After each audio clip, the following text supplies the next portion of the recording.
Now, a couple of weeks back, you were peeved off. You could sense it. You went up to Brisbane to launch what was a fantastic day in rugby league, Magic Round for 2020, and some bad news come across your desk of another player playing up in Bali. What was your initial response? Yeah, I was. Peeved is probably an understatement.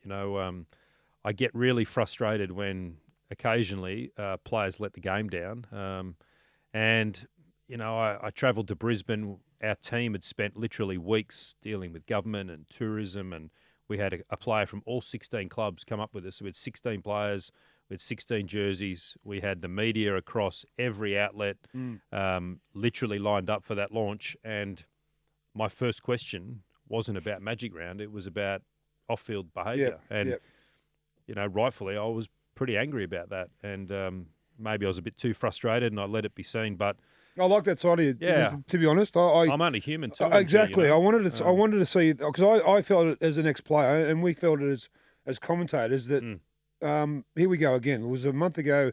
Seemed that, well, not even a month ago, that Nelson went over and done what he did, and then 2 weeks after that, young Fafito, and we thought, well, come on, someone's not getting the message here, and someone's got to get the message, because this is bigger than them. This is bigger than these individuals. It's about the game. And, a couple of years ago, you and I sat around when we did our collective bargaining agreement with the players, and we agreed to go into a genuine partnership. And that's to share the spoils of the revenue with the players. But what goes with that is obligations, not just about making tackles and hit-ups and doing the great things we see on the field, but there's obligations off the field. And when we get let down by that, we have to stand up and stand up for our sport, which is exactly what I'll continue to do. David Fafita's case still with the NRL Integrity Unit? It is, yes. They have spoken to David and his counterpart up in Brisbane who is travelling with. But as you'd imagine, there's some authorities in a foreign jurisdiction that we want to get to the bottom of it.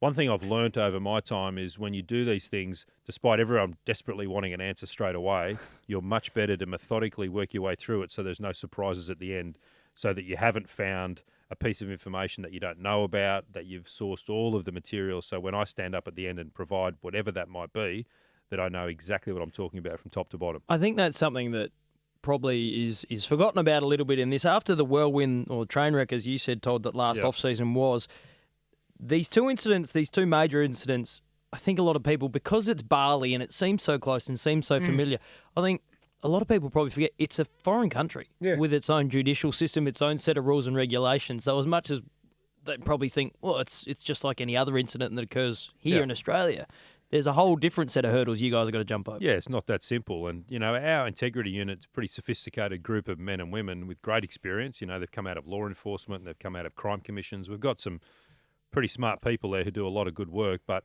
to get to the bottom of something, sometimes that takes a bit of time. And to be fair, there's not a huge urgency because no players running out this weekend playing football, despite some fans probably wanting them to be.